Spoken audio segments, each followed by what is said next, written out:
Good afternoon, everyone. This is Neil from Strategies, and this is our second salon owner interview. We're doing a series, and this is on how we made it through, and we're inviting Strategies coaching clients to come in and talk about their companies, and not just, this isn't just reopening, this is about where the company's been, how it's changed, how it was more prepared for a crisis. You know, who knew we were preparing for a crisis like this?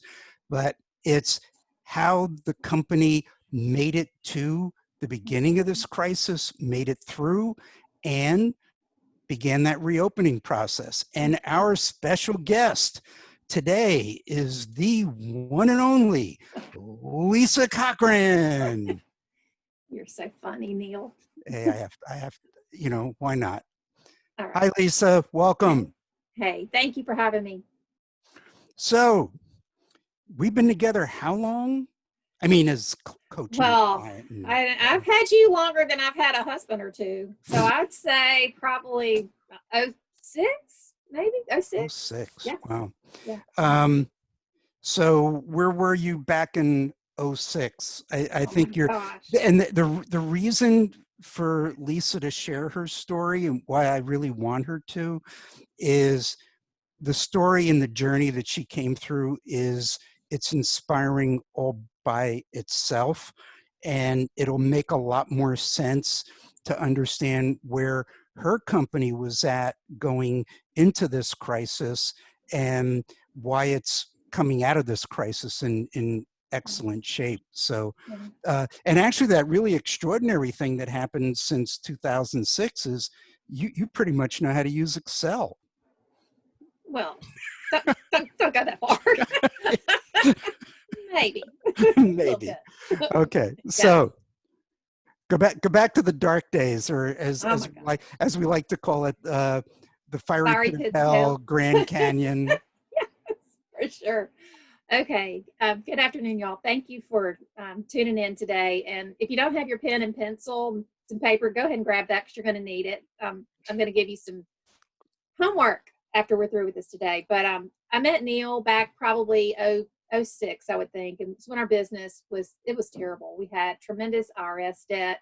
We had a lot of personal debt in the business. And I mean, we were a mess, payroll out of control. We were running high 60s to 70, if you can even imagine. I was not getting a paycheck. Turnover, culture was terrible. You name it, we were going through it. And I'd heard Neil speak, I think probably at Serious Business.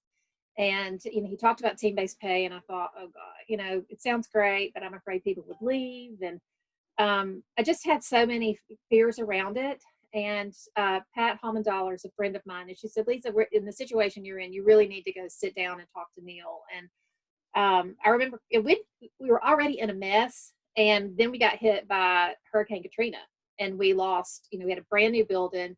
We lost our roof there, home had damage, vehicles totally destroyed. We had a lot of loss there on top of already being in a financial situation. And so when I went to Neil, he was very compassionate with me, but he spoke a lot of truth of what we needed to do for our company. And one of the things that I wrote down today that I want to challenge you with this question, because I had the dreams and I had the passion of what I wanted to do.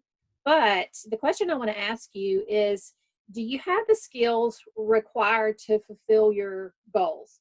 And, Neil picks on me about Excel because that's not my strength, but I had these desires, but I did not have the skill set to lead a company. I just knew how to do great hair. And that's what Coming to Strategies helped me with, was to give me tools to, turn our business around, and to be able to understand how to read my financials and not be afraid of my numbers. I think when you're an owner, and a lot of you might be in the situation that we're in right now, and it's scary. And, you may have already been in a crisis before this, the onset of COVID, and, give yourself permission right now to move forward and to do something totally different with your business, because that's where we had to be. Is, we couldn't keep going like we were going. And it's a million wonders we didn't end up with bankruptcy. I think I was just too crazy to do it. And I just had always been brought up, you pay your debts and to talk to people you owe money to. And that's probably how we kept from, Well, going bankrupt. the problem is you need money to file Oh bankruptcy. my gosh, we didn't have that. It was It's terrible. not cheap to file. So it's like, I wouldn't come to you to file bankruptcy if I wasn't in financial trouble. Seriously. I Yeah. felt like I built a location of one of the banks on overdraft fees. I mean, it was like we were out of control, very much out of control. Just the, when you've got that financial debt and you've got the, culture problems in your business, there's a lot of anxiety that goes around that. There's a lot of it, there's the financial aspect of it, but there's also a dark emotional side to doing business that's not profitable or losing your money. You feel like you just get, I don't know, there's a lot that can be said around how finances can cause you to feel, and how just there's that shame and guilt of not knowing how to figure out, and no one wants to be late on their bills. You just feel like your maybe your character is not there, so there's a lot of shame that goes around it too. And working with strategies helped me not just financially, but it gave me a lot of emotional support as I walked through some very hard times.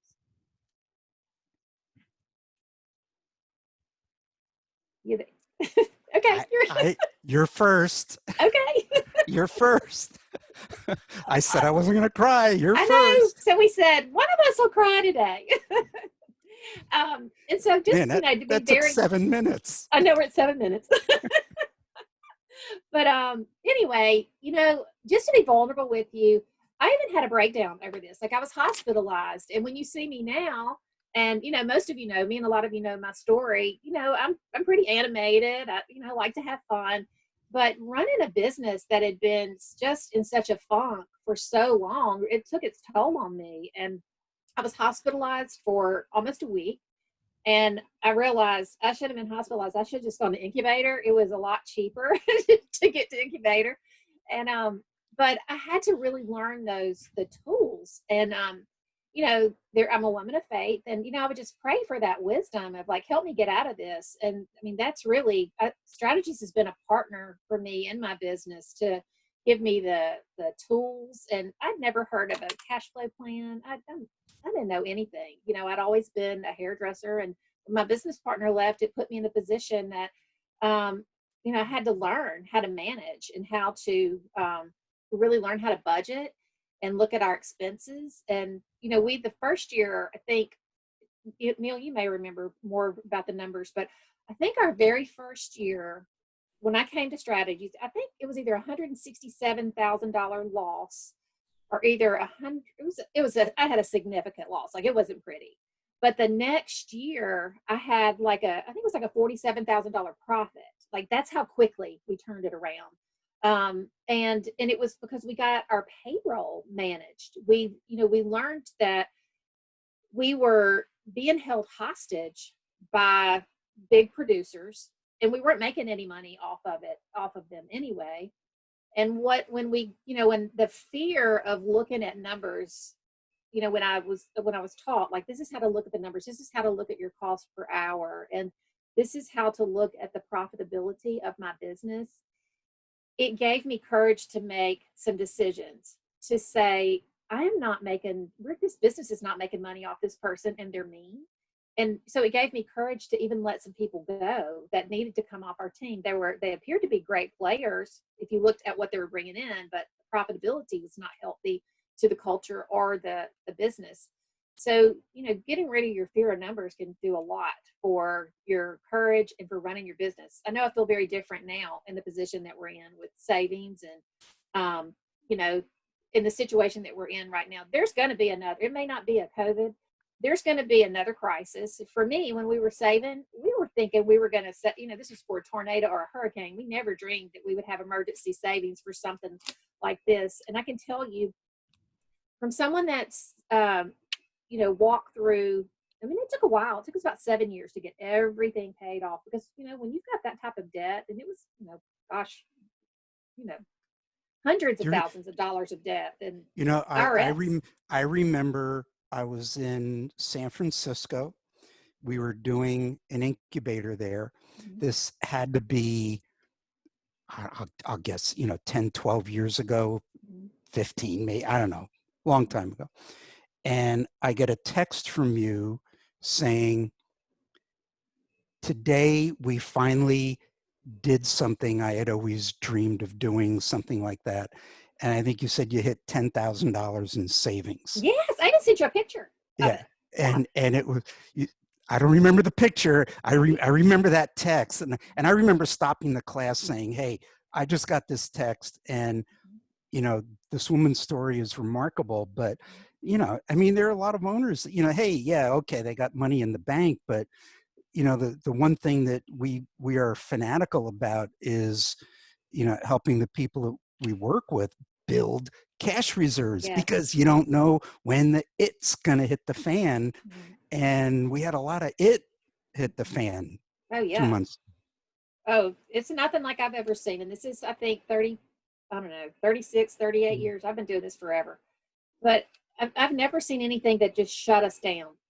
You can have a walkout, but you can still produce some revenue, but right now there's not been revenue to be produced. So you've had to be, you can't just rely on your charm or your personality. Like you've got to work your numbers. You've got to understand how to manage the business out of this crisis. And if you're not profitable before this, then I encourage you to get with, call Neil, get with, and get signed up to have a coach. I've had every coach for, gosh, I've been with them for so long. I probably had 10 coaches over my years. I still get coached. And I just like having that sounding board, and they're a partner in my business to help me look at, you know, um, someone that helps me to be objective in my business, someone that partners with me to think things through. It's almost like a financial counselor, so to speak. You've got that business coach to help you. I was working with Melanie yesterday, and I loved working with Melanie as my coach. And to think of where we were, and I hope those of you that are listening can see there is hope, but you've got to do the work. I think it's easy to go, oh, well, I have hope and I have faith that this is going to work out. But there is a difference. You have to have a calculated hope, and you have to have hope with a plan. It just can't, just to wish, that's just wishful thinking if you don't have a plan. And that's just going to lead to fatalism, because the time's going to go by. And if you're working your hope with a plan, then you can see a lot of your goals happen. And I'm going to get back to Melanie and that thought that I had, but I can remember when I first started with strategies, we had to work on our 5-year business plan. And Neil did a class and he talked about 30,000, what is your view? 30,000, what would you like it to be? And we had to write down, I think, Ghost, it may have been you and Heath Smith teaching a class, or Leslie, on what could this business do for you? And I was thinking I would love to, one day have a nonprofit, that our business can support. And we do. A year and a half ago, my husband and I founded Dwell, which is a nonprofit for women coming out of prison or coming out of a drug addiction. Well, our business is able to contribute to that nonprofit to help women. So it's, know your why and know your purpose of your business. Like, don't be afraid to dream right now, but you've also got to have structure with your dreams. And now we're getting ready to buy a building. If you are financially prepared when these times come, you can buy a lot. You can take advantage of someone that might not be in a financial position. And I remember Daryl taught me that several years ago when we were working on cash reserves. And I wanted some pedicure chairs that were really expensive, and I just kept saving. I had my systematic savings. And there was a beautiful day spa. It was the hospital owned, and they went out of business, and they'd not been open very long. And I was able to get really, really nice pedicure chairs that looked like they had hardly used for nothing, because I was financially prepared. And, it's not saying that this is the time to be an opportunist, but there are great opportunities that we can take advantage of right now, because we're in a different position. So while you're in this situation, while we're going through these changes with COVID, and maybe you're getting ready to open your business up, don't be afraid to start really dreaming, thinking what your business can be, but just knowing that the skill set that you currently have is not going to be that same skill set that's going to be able to take you to that next level. And that is why you've got to continue working with coaches and having someone alongside you to be accountable, to make sure that you're growing, to make sure that your business is profitable. And I love it. Like I'll text Neil, I'll call Neil if I want to, just run over something. I had a situation when we were opening up, I have two locations, two mayors that have very different perspectives on what the guidelines are. And, I called Neil. I said, hey, I can't decide should I open them at the same time, or should I, open them separately? And just having that mentor and that coach to just run a simple idea by, but, to express it. So work with your coach. Yeah. Talk about what's your culture like? How did you work on it? And Okay. what was your culture like, as we approach the beginning of this crisis? And talk about how your culture got you through this. Yeah. Well, before we started with strategies, I can tell you it was door slamming culture. I had people that would slam doors on. I'm sure none of you have those, girls. Yeah. But just meanness. There's a lot of meanness, a lot, calling out, just nastiness. Even wrote someone up one time and they tore it up and, just dropped it on the floor. I wouldn't put up with that crap anymore. But then I felt very held hostage, and I just would overlook things. And, you don't have to be a hard ass to confront people and to lead people. And that's what I learned, through working with strategies. It helped me with my own leadership, and not to lead out of anger, but to lead out of systems. Our culture now is so strong. We have two locations. We have a leadership team, and we did a lot of Zoom calls through this. And, these guys have been remarkable. And I can't even imagine looking back and thinking, trying to go through a crisis like this without the team that I have in place. It was so easy to come together and to work, because they are, they are going to protect this business. One of the cool things that they, came up with was, as we prepared to open, they wanted to have a team of clients that could audit us, so to speak, and look at our systems before we opened. My culture before they wouldn't have had the foresight or the knowledge. So when you have team players that are invested in your company, and these are people that have been with me 17 years, 15 years, 14 years, just people that have been long-term, and they're vested in the company. We have 401k now, we have health insurance, we have 6 weeks paid maternity leave, we have 3 weeks, up to 3 weeks paid vacation after 5 years. So there's a lot of benefits, and they know there's a lot at stake in our company. So they want to see us succeed. And they've been willing to juggle schedules, because we were, to open, we could only have 10 people in. We have 18 on staff. And so we all worked together to make sure that we could give hours. No one tried to just hog up all the hours. They all tried to work together. There's a lot of give and take that I don't think most cultures would have done. Very, very, they're very poised. They're very professional. I'm very proud of the culture that we've worked on. We have a tremendous culture. Our reviews, right now, you can go on and just read the rave after rave after rave reviews over our policies that we put in place for safety. It's just unbelievable how many great reviews. You can see my name tag. We all wear name tags. And in the reviews, you don't just read about a service provider, you read about our guest care team. And, one of the things that we thought about, going back to culture, is our business had always been very, column driven. Let's get a new stylist, let's build the book. And we looked just like this down the column. Well, now when we're booking, we think expansively, and we're thinking about our brand. We're not thinking about, trying to build this person up, but it's more of trying to build sorry, my phone's ringing. But we're looking at building a brand.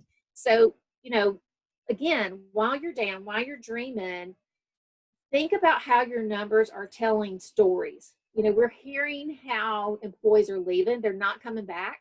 But our new client retention is in it's it stays around 50. Our existing client retention in both locations in the high 80s. Clients are willing to go to a brand. We all have favorite brands that we like to shop with. That's what we built with our company now, is we have built a brand, which is the studio. that people want to come to. It doesn't matter who they see. And that's something that being, it's not just the fact of being team-based pay, but it's the systems, Neil, that you have taught us through the years of thinking differently about booking, client sharing. And I mean, there's just a whole big buffet that strategies teaches. And you can't just pick and choose what you want. I think it's very systematic to create a culture, a strong And culture. your employees were getting very nice unemployment checks. Yeah, like But 835. but they were making more in your company. Oh, absolutely. So it was like, let's hurry up Yeah, and get off this unemployment so that we yeah. can go back to our full salaries. Just our junior team, we had a couple of them that was under that. Everybody else was more. Yeah. So they were ready to come off of it. And you can probably, I don't know if you can hear, I'm in my office, but I mean, blow dryers are just wide open now because they're so busy and they're so productive. It's been very And exciting to open up. you've been open how long now? 2 weeks. And for those of you that have not opened up, there's a lot of anxiety, and it's warranted to start with. I think for us, I think what we did right and what our team did right was we addressed every problem that we could think of head on through all of our communications, through scripting, through email, through Facebook, and through just personal conversations with our guests to let them know this is what you can expect. And we had 6 people that, kind of griped a little bit, and 4 of them wrote back and apologized. But we're going to wear the mask. It's non-negotiable. We addressed the problems head on because there's a lot of fear from some of our younger team members that what's going to happen if someone comes in and bullies. And I'm sure you're seeing on a lot of social media sites right now that there's some of that. But they felt like they wanted me to address that for them and to say we're not going to tolerate this. This is not acceptable behavior in our culture, and that's something we pride ourselves on, is being kind to each other, and we expect that in return. But as you open up, I think we were a little nervous, and we were thinking maybe our environment might be a little sterile, because we were, everything was so clean. We had the mask, and it was just the opposite. I think it's louder. I think that there's so much, there's a lot of joy here. And I don't think it's just louder because they're wearing a mask. We're non-touch, but you can't avoid touch in that chair. The conversations are so meaningful now. So I think you're going to see I think you're going to be surprised when you open up. You're going to see you are essential. This business is essential to people, to their depression, to their, not just their outward appearance, but, one of our things that we love to say is we're committed to your inner and outer beauty. And you're going to see so much that this is what this industry is really about now more than ever. Now, what did you do differently, or how did you step it up financially to manage opening up? Because you were limited on how many people could be in the building, Mm-hmm. each of your buildings. I know the other day we talked about time standards and productivity rates. Oh, yeah. So how are you, because I know you've got your monthly goals and you got your scoreboards and you're Oh, yeah. clocking down, where are we at. But how are you as the leader paying attention to your numbers, to your critical numbers, like like your productivity rate, which is so important right Yeah, now? it is. What are you doing different Well, a or couple more? things. One of the things we did do is, and guys, if you don't know your cost per hour, I would encourage you to do some coaching calls so that you can determine your cost per hour. I know my cost per hour, and I knew that we could not be profitable at that current cost per hour. And, for all the price increases and for all the, information or COVID surcharge or whatever, so far ours has been the highest one that I've heard. And we did across the board, a $10 every visit, $10. Doesn't matter if it's a weekly guest that comes in, same thing, it's $10. We've got to be profitable during that hour. So I can't sell that haircut for an hour and then add that 15 minutes for cleanup time. And then, I can't book because of our state board laws, we can't double book between that color. So we had to have that price increase And is it going to be temporary, or is it going to be, I don't know that answer if it's permanent. Probably there's going to be a permanent price increase across the board. But for now, we just have a $10 flat fee. And doesn't matter if it's male or female. When you start getting into that, that's discrimination. And, we're going to, it's just, we sell time. Doesn't matter who, if male or female, sit in the chair, we sell time. And that's how we have to. Has that been an issue at all? You know what? My staff was the one that gave me pushback. They're like, oh, but good man, I could have guessed that one. I said, okay, y'all, that's discrimination. Like that's a whole other can of worms. You can't do that. So we, it's 10. No, we have not had. We had one. I will call her Constitutional Karen, that wore her American flag shirt, and she wanted to gripe a little bit about it. And I said, now you strike me as a capitalist. And she said, I am. And I said, me too. And let me tell you why we've got this charge. It's because our business is going to be profitable. We pay health insurance. We pay, 401k. And she was like, really? I said, yes, ma'am. I said, just cost doing business. And she was fine. But you got to play the game with them. Don't get heated and just fuss back. That's not going to work. Just try to. Can't pay a. Yeah, you're not going to get this quality of a haircut, the quality of the cleanliness in our salon. You're not going to get that. We are not ever going to apologize for being profitable, especially if you know our story and know how we almost lost it so many years ago. So we're intentional about being profitable. And then for productivity, that's probably been the hardest one to figure out. And Melanie and I worked on that yesterday because we do have, some of the time. So we almost had to, and this goes back, guys, to knowing your numbers. We almost had to go backwards to figure out what our real productivity is, because normally your cost per hour or your sales projection on your sheets, you can plug in your numbers and you can say, oh, we're at 95% productivity. Well, we're really not. We're probably running around 70 in actuality, because we've got those block times in that are not producing true revenue. So we've had to really work backwards into coming up with our actual productivity and to see what sales. And then just again, knowing your numbers, looking at understanding your cost per hour. And one thing that we did notice was our smaller location, they were being and they don't have quite the restrictions that we have here, but they were being a little conservative in booking. And last week's revenue did not come in where it needed to. And we had to have a call yesterday to say, okay, you're being too conservative in this booking. We're going to have to go to, a little tighter, more client sharing, because this is not break even where we're going to hit this month. Like, we're going to have to change. And, now more than ever, you've got to communicate quickly.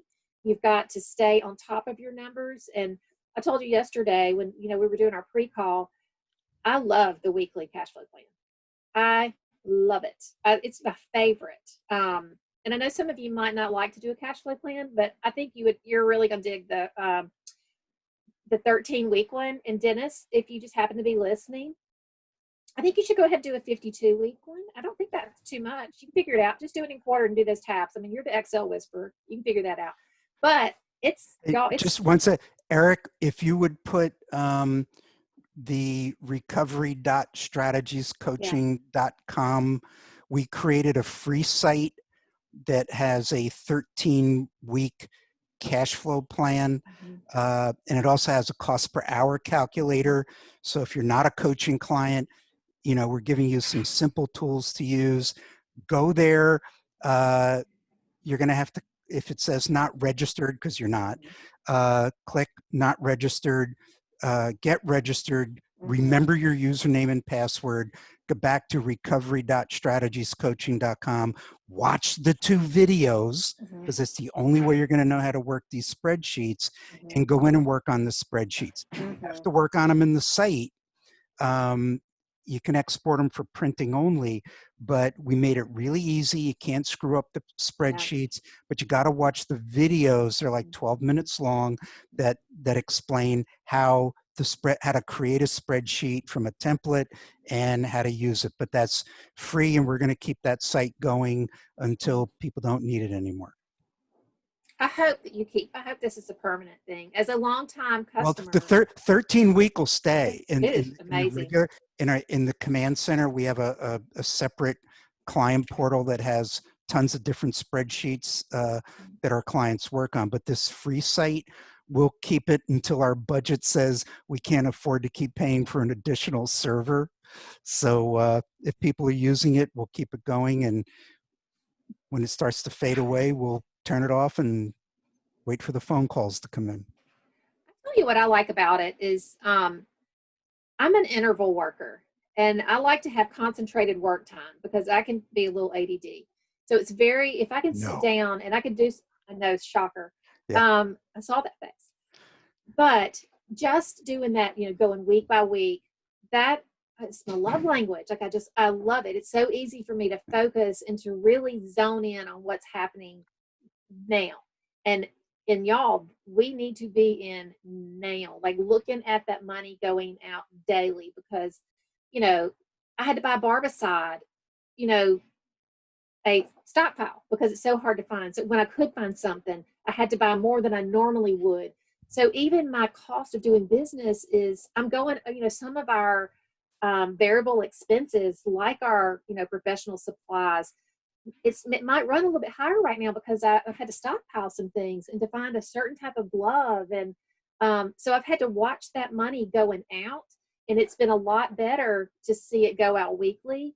And it's allowing me to see my, my spending better than I would. If I'm looking at this at a month, I could be way over budget. So I think staying on it, on top of it, and it doesn't take as long when you're going through it weekly. That's just what I've found so far. And if you're new to working a cash flow plan, this is going to give you a sense of accomplishment. So you're going to get a win right away.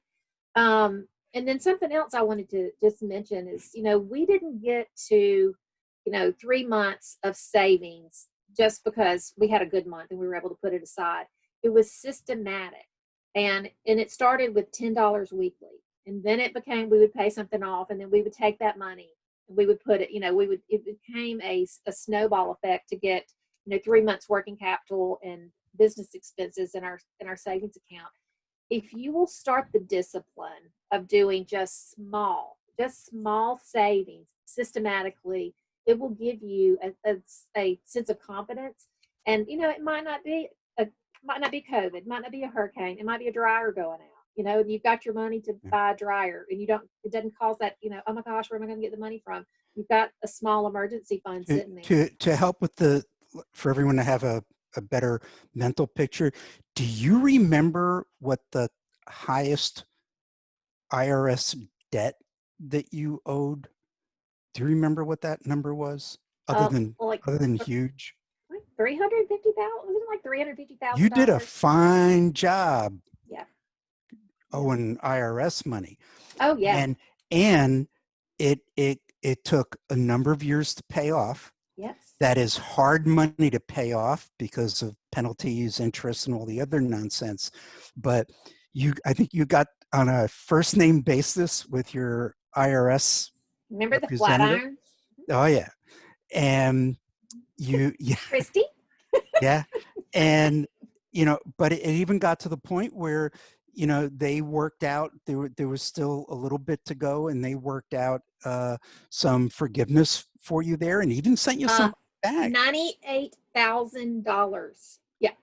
And they did that because you did what you said you were going to do, and you paid that money down. Yeah. I never heard of people getting I've heard of people getting debt forgiven because IRS didn't have a choice. Yeah. But you were paying it down, and they were very respectful to you. They were. And you actually got some money back. I remember that text. $147,000 check. Remember, yeah. It's like Daryl was coaching me when things. So I had Dennis, and then I had Daryl, and Daryl's not Mr. Congeniality, as y'all know. And I would say, I just know one day, like, I just know, like, if I keep doing this one day, I just know they're going to work with me. And I kept saying that, and he'd go, it don't work like that. And I was like, if they're going to do it for one, they'll do it for me. Like, I just kept saying that. If they're going to do it for one, they'll do it for me, because I'm going to do my part. $2,452 a month I paid them for freaking ever. Changed the lifestyle, did all sorts of things. We drove old cars. We drove I mean, we like lived like no one else. I had an old Jeep Cherokee that I drove the tires off it. But yeah, we didn't do, I had an old, yeah. I mean, Right. like So now you're reopened. yes, Are you pleased with the numbers so far for 2 weeks? yes, I am. Other than the last week in our smaller location, Okay. this week they'll redeem themselves. But You know, but you're retail's addressing, really good. Retail's right? is tremendous. And then you told me something about a week ago that you have an opportunity to buy the building, Yes, yes, and now it'll include additional space yes, to lease. yeah, Um, and and I wanted to make sure we talked about it today because this isn't just about getting your business reopened yeah. again. It's about let's get the wheels of progress Hmm. turning here, We do. and you're buying a building and Yeah, you're going to expand, and yeah, I think that's, and you're living your I don't want any debt yeah. stuff So it's thing. pretty, it's sweet right now. You know, we've got to, and again, this go, you know, part of this was back in the, you know, the dreams and goals and things that I'd established. Um, and so not only are we going to get to buy a building, but I don't know if you guys watch HGTV, but there's a show that takes place in our town called Hometown. And this building, it's in Laurel, Mississippi, and the building that we're buying, it's the oldest building in Laurel.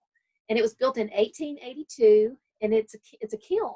So they brought in the, you know, the logs in to build the railroads. Well, there's two big buildings beside each other, and so we're going to move two doors down, purchase the building.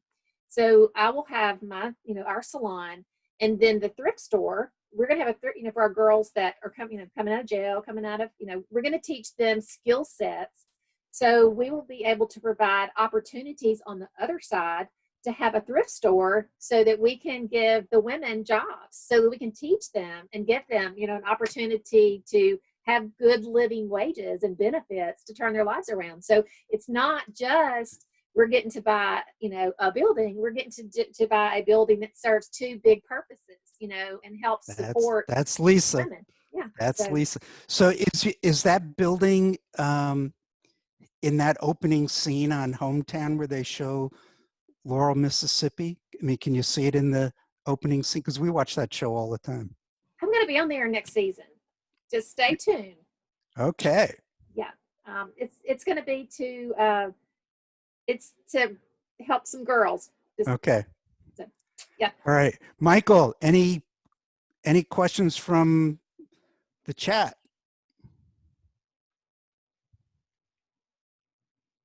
All right. Sorry. Always takes me a minute to click back over because I always take one last look at the chat to see if there's any last questions from the chat. Yeah.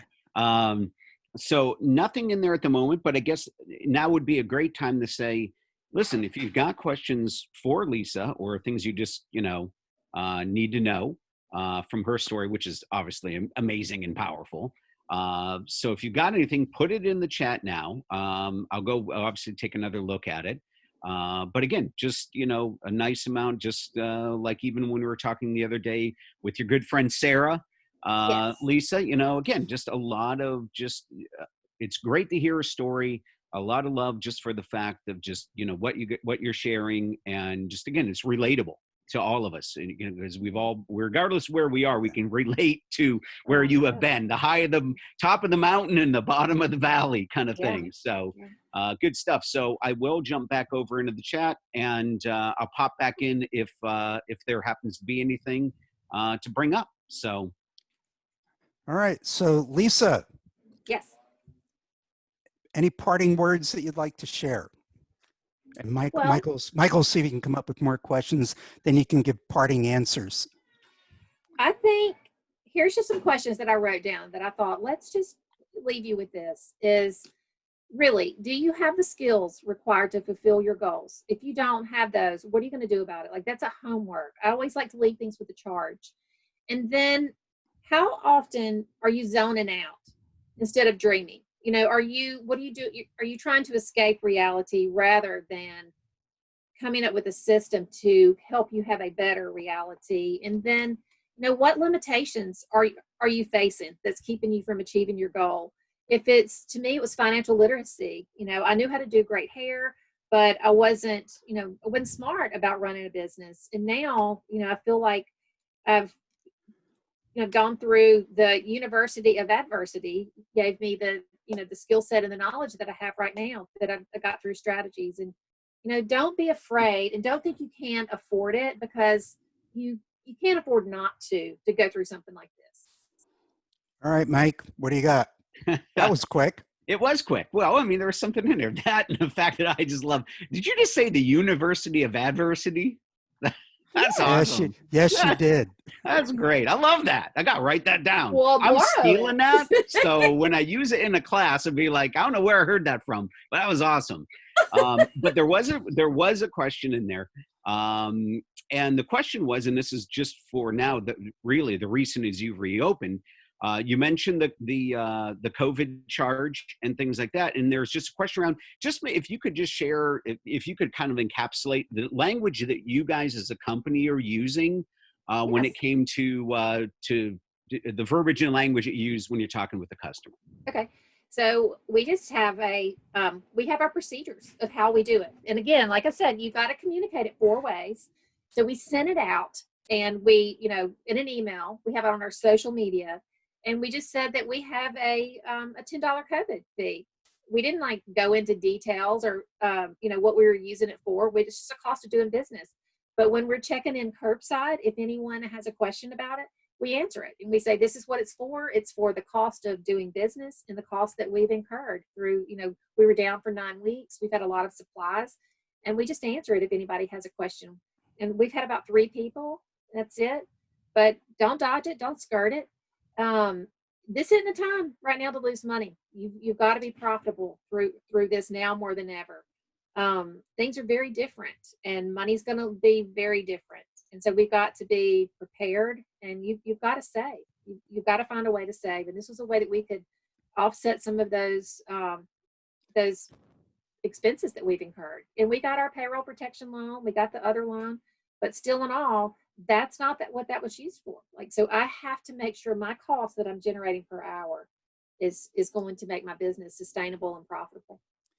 Yeah, we are waiting to hear. I've got someone paying attention to C-SPAN to let us know if Congress passes the changes in PPP that will extend the window to 24 weeks. I don't know if the 8 weeks is going to float within there, but it'll certainly give salons that weren't able to use the money an opportunity to begin using PPP money and have their forgiveness window start when they reopen. And then they're also looking at extending the payout, like if it does become a loan, to 5 years instead of 2, which would significantly reduce the monthly cost for whatever portion may not be forgiven. So that's all stuff you need to pay attention to. I know more about PPP than I ever wanted to know in my life. And I really wish folks would go to the SBA.gov and read the Q&A and download the forgiveness application and do your research to understand what the regulations are and the rules, and they keep changing, but a little bit of extra research in the right place really helps. Facebook is not where you get the right information. You gotta make decisions based on reliable information. That was a public service announcement if you haven't figured that out. All right, here's my parting words. Probably the one recurring lesson that comes from all of this stuff is that a lot of owners are afraid to implement change, as you said in the beginning, because they're afraid staff won't like it, they'll get pushback, and you may lose some people. Well, if I've been around this industry for 50 years, and as best as I can recall, you've been losing people anyway, because you've been afraid to change. So take control of your business. you know, you probably have some people in your company that weren't a good fit, but you keep them because they bring money in, and you hold yourself the infamous hostage. You got to make decisions for the future, and you got to make decisions uh, that will take care of your people, but also take care of yourself and your investment. Someday you're going to want to sell it, and you're going to want to get a financial reward at the end of this thing. And you can't do that if the business doesn't have the numbers and the performance and the systems to justify it. So go to strategies.com, scroll down a little bit, and you'll see I've got a quick screen I can go to on here. So go to strategies.com. This is our home page. And if you just scroll down a little bit, you'll see free coaching call, give your name, email, check this box so we can harass you with some email every now and then. And you can schedule your free coaching call, and you can pick the day and the time that you want to do it, and just talk to us. And you know, we'll tell you what the next steps are. I wish we were a non-profit, but we got to make money to pay our own bills, and we love You'll what we do. save it. Hey, You will make the money back to pay the bill, and then some. No, I meant my bills. Now, that's what I'm talking about. That is what I'm talking about. Yeah, we've been at this for over 26 years, and we're proud of the work we do, and we're proud to have people like Lisa, you know, talk about us and be grateful for what they learned, and we're grateful for you trusting the process. So, with that, Lisa Cochran from Hattiesburg, Mississippi. That's right. Miss. Thank you. Look for her on Hometown. 2021. 2021. And thank you, Lisa. You are wonderful as always. And I hope people got a lot of value out of what you shared. Take care, everyone. All right. Bye. Love you too. Bye.